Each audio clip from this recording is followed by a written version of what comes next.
When you see some wives, madam, treat their house girls and boys, drivers, talk to them anyhow, basa, basa, basa, basa. That woman had forgotten that once upon a time you were a single lady crying and praying, God, give me a husband. Now you have a husband, and you are using that position to talk people down and to treat people like they are not human beings. And you, Mr. CEO, you were nothing. Today you become something, and you talk to people anyway. You know, the other time I was at the airport, and I saw an old friend of mine that I used to be at the airport with. We used to do Goro together, and the guy walked towards me, and some of the security guy was trying to stop him from coming. I said, no, leave him, let him come. And when he came, we talked. I gave him some money. Then I told the guys, I said, you know something, don't do that.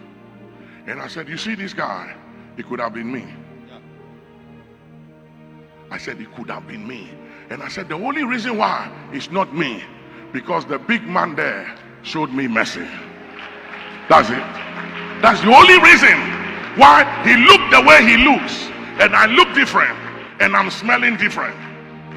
So you got to be careful when you have power. And I'll show you as we go along. One person who handled power, wealth, money, influence differently was Joseph. And I studied him carefully, and I said, I now understand why he had more favor than all his siblings, because he had a different attitude.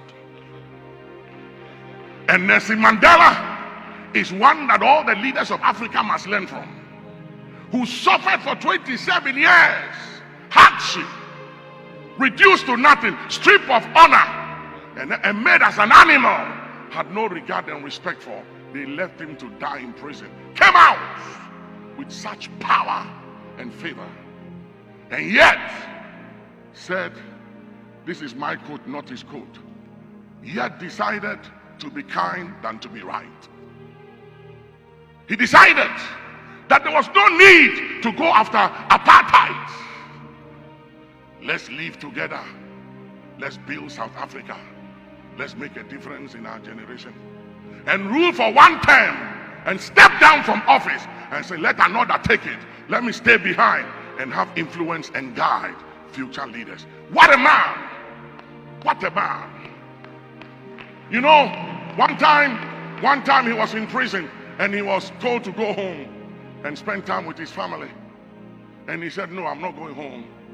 He said, don't send me home, because if my freedom does not set free the people for which I have suffered for 27 years, and I'm going to go home and be with my children and my grandchildren, and my people will still stay and remain in bondage, then I don't want the freedom, because it is not about me anymore. It's about a people for which I have suffered for 27 years. Unless you live for a cause and a reason better, greater than yourself, you are selfish and you never amount to anything. And it doesn't matter how much money you make and how much influence you command, your end will never be right.